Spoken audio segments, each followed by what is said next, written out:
at home, you are welcome to Dama TV program on Big Issue. As we all know, Big Issue is to discuss about the state of the nations and whatever happens in our country. Right now, the topic we are into is state of the nation. My name is Olumide Johnson Omoshola. And right here with me in the studio are Mr. Dare Enimola, Olorun Dare Enimola, a senior correspondent with Daily Independent newspaper, and Lion Comrade Olatunji Egbeomi, publisher of Octagon magazine. Before we go forward, let's hear from our... Well, like you rightly said, my name is Lion Comrade Olatunji Egbeomi. I'm the publisher and the editor-in-chief of the Octagon Nigeria magazine and the Octagon Initiative. Thank you. Well, I also appreciate you, moderator, for bringing me up to this program. Nigeria 61, the big issue, the equality. It's a privilege to feature in this program. And I believe we'll be able to exhaust the issues as you may want us to do that. Thank you very much. Yeah, the discussion is state of the nation, state of our nation, state of Nigeria. We are 61 years old today. How far have we gone? Are we progressing, regressing, or are we just like a stagnant water? So, my first question to you, Mr. Lange, on economy, how far have we gone? What do you see? Well, thank you, moderator. Like I said initially, the big issue really is what you have just mentioned, the economy. If you look at Nigeria from the past, since independence 1961, you will agree with me that Nigeria was a country, or is a country with great potential to rank one of the most advanced nations in the world. And if you just oppose that with nations that we started together, when we were starting at our independence, nations that were supposed to be on the same level, we are supposed to be on the same page. Countries like Malaysia, Singapore, talk of Indonesia. These are countries which were at the same level in Nigeria as at independence. But today, Nigeria is still at the third world level, while these countries have advanced, quadrupled their economic status, and today they are ranking one of the most advanced economies. So if you look at that, and that these are contemporaries to Nigeria, in fact, you will agree with me even that Nigeria was even ahead of them in terms of potentials, economically speaking. The Southwest particularly had television stations that even before France had it. The Nigerian economy, as at that time in the Western Nigeria, was galloping, was going at a galloping rate. In fact, it was said that even the monarch of Saudi Arabia does medical tourism to Nigeria. The then famous University Teaching Hospital, UCH, University College of Medicine in Ibadan, was one of the best medical centers across the world. In the whole of Africa, there was no country, there was no medical facility as advanced as the one at UCH.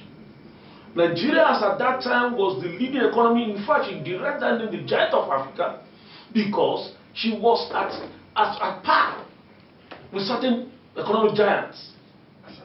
As at then. As at the 70s, Nigerian currency, Naira, was rated at the same par with the pound, exchanging for 50 Naira for $1. So you can see the potential of that country, of Nigeria, as at that time we are talking about. But if you now look at it today, where are we? All these things are in the reverse trend. They are already, we are lagging far behind where we ought to be. So I will not agree that Nigeria's economy has advanced. Rather, I will say it has not even stagnated, it has retrogressed. Now, a quick one to Lion Comrade Egbeomi. The time that you just mentioned now, during the time when we were only into what we call cash crops, not before the advent of oil and gas, then what will you do that we were making it then? That's different from what we're doing now. That we have every other thing working for us. but Nigeria is just doing good, just doing good, it's progressive. Well, thank you, Mr. Moderator. The Nigerian economy, like my colleague just said right is not something that we can be dragging like we're dragging things that is not supposed to. Nigeria as it is as a 1961, look at a retirement age is when you are 60. So are we saying Nigeria is supposed to retire by now? No. Or is there a new birth? No. But look at then when we are talking about having independence on things that we can make the country moving forward. I will set an example. In Ibadan, we have what we call Cocoa House. It was built by our cash crop man, like cocoa itself. Look at the pyramid of the northern pyramid, which is being built by the granite proceeds. And just talk like about others which have made Nigeria to go to some extent that we are independent on our own. The economy at that time was moving forward. The dollar at one point was equivalent to Naira. But when the military came in, they bastardized a lot of things, in which we believe that with democracy it can come back to normal. Right from 1999, when our former president, Olusegun Obasanjo, took the mantles of leadership as the president of Nigeria, we realized that he made some inputs, but the other side was so saddened that it's affecting the nation as at this point. Many of our good companies, many of the public issue things that make our people to be fully employed, they were being privatized. Some are being sold out. You can imagine something you build with $200 million and you're selling it with $132 million. And all these are being sold without taking cognizance of what the future will look like. And this has actually affected the economy of the country, because what is in the hand of the private investment is different from what is in the hand of the public investment. Yeah, on that note, I think to the question will be directed to Daniel. You said that naturalization of our public investments were taken to private sector. Yeah. But I think the plan behind that one, the purpose for it should be so that it should be well managed more than when it is in public hand. Am I right? But how come it's getting worse? And how come that deals with what I call corruption? So, please. Yeah, thank you, Moderator. Reference to what my colleague said, as responsible for the bastardization of our economy, which are the selling of Nigeria most common Commonwealth assets to public hands or private hands. I would say yes, that would have been a very good move, considering the fact that the government itself has no business to be in business. But unfortunately, the sales of these public assets was corrupted. They were sold to cronies, sold to themselves at giveaway prices. And you wonder, there's a particular entrepreneur in this country that was sold the net building. He bought the net building, no, Nikon building in Marina. You know, when they are selling these assets, you call, if the asset costs a particular amount of money, they will ask you to make a deposit of say 5 to 10% of the worth of that money to themselves.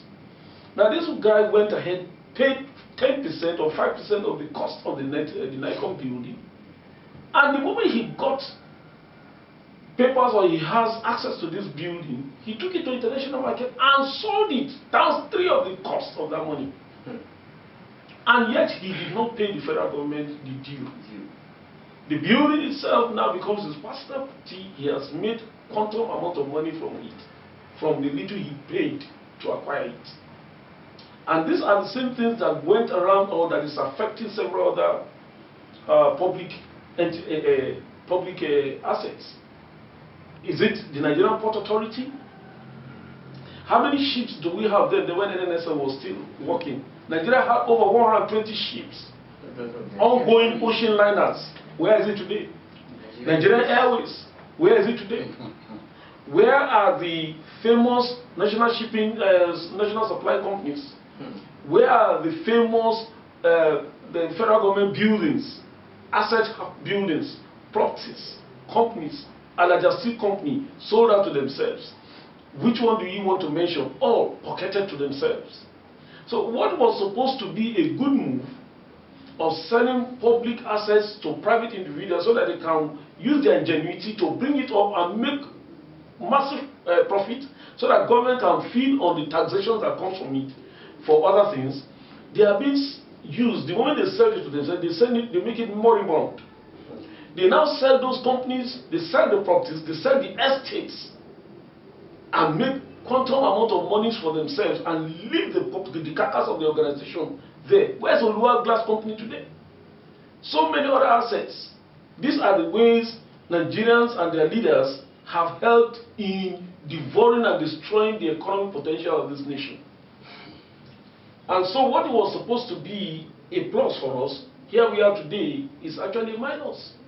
So these are some of the things that we can indicate, indices rather, that have helped in stagnating Nigerian economy, not only stagnating but retrogressing it as well. So if you look at the rating of this country now, compared with its contemporaries, we are far behind the number of this country. We are far behind their level where they have gotten to today. And I'm sorry to say, it is not getting better.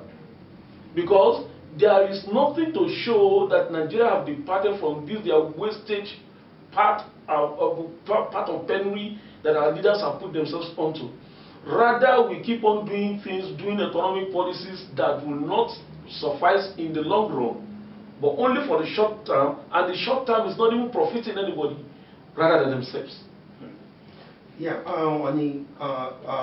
to come with Egeomi, I noticed from what he said, do we really now blame the government or we as individuals also? Because I could remember when Buhari came, he tried to close border, saying that by so doing it's going to help the local manufacturers to get some clean rights, to reduce the price of product and every other thing. But to my chagrin, prices of rice and all those purpose for doing that are skyrocketing, even more than what it was then. So, do we really put all the blame on government, or also we individual citizens should also be apportioned with some things? Well, sometimes we look at some policy and we thought they are the best for the government, but sometimes we have forgotten that the so-called public research, the opinion sampling, is more far behind. We do not look at those research when we are setting some certain policy before we take such policy into consideration. And that is what has made the government, some of the government policy to become a failed policy. Yes, closing the border, the government might have some kind of a positive intention by closing the border. Yes, they want the local products to circulate the nation. They want the private and the government owns products to also be in circulation within the nation, so that we won't be an importer alone. We won't just turn Nigeria into dumping ground. But at the long run, they have forgotten that if they have done their research very well, we are not yet mature for such policy. Comparing ourselves to those Western world, where things are being managed. Let's go, for example, like censor. When last have we had censors in Nigeria? How come? How do they manage to know that Nigeria is over 200 million today? Without censor, without counting else, you will not know. And they try. They want to look at, if you have this biometric stuff, they can begin to count heads. But they have also failed because they could not have done that one without taking cognizance of the private hospitals where we have a birth of children day in, day out. They only look at the public hospital in which they don't even have the data of how many children have been born that particular time. Now, they now said no rice should come in, no vehicle should come in. How many of innocent products do we have in the markets? The only assembly motor vehicle in Nigeria today, others are no more in Nigeria. How many of innocent vehicles do we have, which is owned by a Nigerian? How many of that vehicle do we have? When government also want to buy, do they buy from innocent vehicle? No, they didn't take their word right. They make things very difficult for themselves when they are putting the policy on ground. And secondly, the issue of closing border is zero. Because how much has government given to private business owners to improve on their business? We only heard it, we did not see them. How many Nigerian rice do you see in the market as of today? And they pump millions of naira into the week. And they said they will buy free fertilizer, they've done this, they've done that. Who among the Nigerians, the middle class that you have seen in this system that are into farming, that have gotten this grants from that same government? When Buhari came in, he said he wants to fight corruption. Yes, he started very well talking about corruption. I thought he's going to go round. But it was centered on to certain side, fighting other political parties instead of fighting Nigeria who are found in this mess. Are we saying there is no corrupt person in PDP or APC or ABGA or Labour? We have corrupt people among all these parties. But why centering into 1 and 2 or 3? And picking. Why are they leaving some? This especially affects our economy. And to talk about it again, being put in place, they didn't look at the inflation side of it. They didn't look at it, which you have said from your statement. No rice should come in again. Have you given us abundant rice to circulate throughout Nigeria? How many rice is that going to bring in? Why did you give 1 or 2 people license to bring some certain products to Nigeria? If you cannot produce those products in Nigeria, what could actually happen at all? They should open the border and let things come in. Then by the time everything is normalized, we can now start talking about how we're going to put Nigeria in order. As of today, Nigeria is just like a day-old child. Like I said, Nigeria retired last year. A new Nigeria was born just a few days ago. To compare Nigeria to some 3rd, 4th class country in the world. Because we are not in homage to what my colleague just said. Like Malaysia. Look at Malaysia. Who is Malaysia when Nigeria was Nigeria? Nigeria can give everything Malaysia needs at that time. And where we made it wrong was the time they forget going into farming and focus on crude oil. And this crude oil of a thing, if the proceeds from this crude oil is being put back, $200 million, $1 billion, by this minister, by that minister, I don't want to mention name here, but I know that if you look at all the money accrued to all these corrupt government officials since 1999 to date, it's well enough to build Nigeria to an international class. Economy. If you continue talking about economy, I'm sure it's going to take a whole day from us. But because of the short time we have, let us just move on to another interesting award, which is social amenities and infrastructure. I observe one thing, that all political parties coming in only use this singular act to campaign. We provide you water, we provide you a house, we provide you roofs, provide you that. How long? Still at 61 years of age now. How can we compete? Or what do we do? Well, since you said there's no time, I need to just paraphrase my answers. If you look at economies across the world, there are certain factors that give room for rapid development of economies or the social betterment of the people. Social amenities, if you look at it critically, you find out that there are one or two or three, especially for a developing country like ours, that will fast-track development. Yes. Number one, we talk of electricity. It's a very critical factor. If it is adequately provided, in fact, I will tell you, most people will tell you we don't need any other thing. But there's another one that is very, very core, and that is the roads.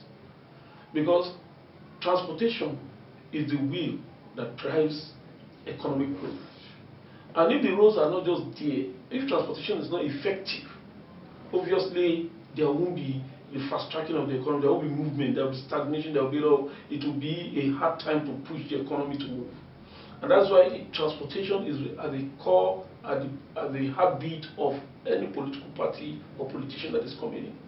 Now, you find out that in transportation we have different means of transportation. We have the air transportation, we have the road, we have the rail, and we have the waters.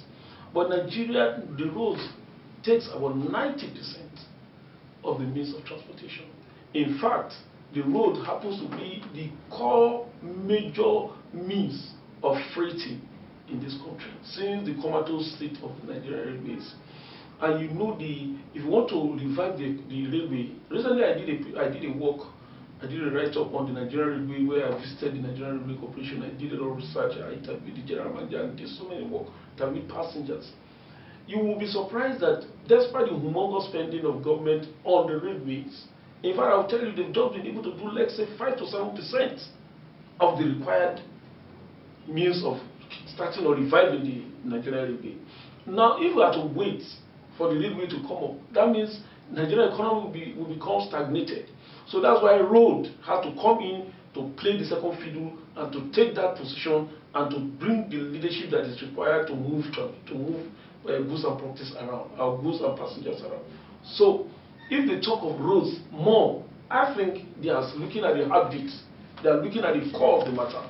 So if the roads are there, if electricity is there, then other ones can come in, like health, education, housing. Housing too, I will tell you that housing trails the electricity road. Housing should be the third in terms of importance, in the level of importance to drive economic growth.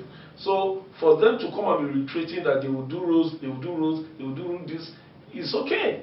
But they are not But doing at the end of the day, that is what I wanted to say. Are they actually doing that? Are they actually doing that? So if they can zero, you know, there was a time the National Assembly was calling on government, or I was saying we transport correspondents, we are calling on government to declare emergency on the Nigerian road sector.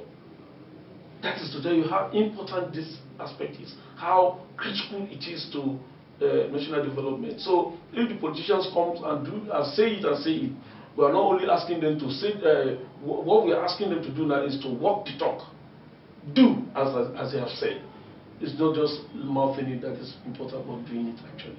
So for them to say that it's very important, but doing it is far more important. Thank you, sir. Yeah. Roads, infrastructure facilities. Well, Nigeria road, Nigeria electricity, it's true. The state of those two amenities are in the bad states as of today, and we can all see with all sincerity that government has already failed Nigerians in that two area. Yeah, I appreciate government by creating what we call DISCO and others. They wanted the electricity to get to every home, every community, and they have given the opportunity to private business owner to take charge of this sector. But at the same time, the situation is the other way around. They have come to rip off all the hard-earned money of the people by giving them little lights with much bills. Even when government said nobody should pay for meter again, that every house in Nigeria will be metered. How many meter has government given up to date? The last time they gave 1 million meter, which cannot even get to 5% of houses in Nigeria. And they have announced 4 million in the time past now. And that 4 million, we can only hear it either on TV or on pages of paper. But we have not seen that 4 million meter. And yet, they are giving people crazy bill, which is affecting business. Many businesses have closed down because, one, they cannot pay the higher bills being given to them by all these companies. They cannot pay. Some will say, I don't need your lights. Let me start running on gen. And it will make that commodity that person is producing, the cost to be high. That means it's also affecting the economy in the other way. So the end result is the consumer. The major problem, because I realized that when federal government established FHA, Federal Housing Authority, the purpose of that sector is to make sure that there is affordable homes for every Nigerian. And that is why we have some estates that have been built in the last 20-30 years back. How many of such homes, of such estates, can you see now? In last like 20-30 years back, you can see every civil servant that will own a house for themselves. No matter how the price is, at least they give them level of opportunity of paying instrumentally. But such is not happening now. Where is that policy? Where is that system? It was created by one government. And government is what? Because it is a continuum. So why must other government will come and they will not work on that existing policy? That is on the housing. And that is why he said that many people are struggling building anyhow house anywhere, just to put their head somewhere. And it's affecting business. Seriously. The road, my colleague just said, I know that is an expert on road stuff. He based on road stuff, but I am telling you that the state of Nigerian roads are terrible. They are bad. Campaigning that I will do road, I will do this, is a norms by our politicians. Yeah, let them keep saying they will do road, they will do that. They will do half of the road. They will use the remaining half to campaign the next sensation. The roads are in the bad states. I will come back. I remember doing Amosun tenure. Then I realized when he was celebrating his 100 days in office, he built 100 houses. He built an estate that to give to the indigenous and the people, the residents of Ogun State at a low cost. Daniel did the same thing. That is why you can see Daniel Estate everywhere in Ogun State. But the present government, I am believing that this is 2 years. The state of road in Ogun State is very bad, especially where the major incomes of the state are coming from Ota and its environment. The roads are in total. Yeah, but in that ado to I'm just coming. It's not only applicable to Ogun State alone. It's also there are also federal roads. We have many federal roads that have been pumping our money into. And it is not just pumping the money, it's because they know that that is what they are getting their money. It's corruption that has set in those things. So if government wants to make sure there is an improvement in such roads, they can do that once and for all. The economy cannot grow without all those amenities. If there is bad road, that means you cannot move forward from one state to another. You cannot do interstate business with one mind. Look at the aviation industry. Where is Nigeria Airways? Where is Nigeria Airways? Where is after Nigeria Airways? They also try to tell us that they have already restructured Nigeria Airways, and they give us a Air Nigeria. Where is Air Nigeria today? Our own airports. It is being run by a private individual. The money that's supposed to come to better the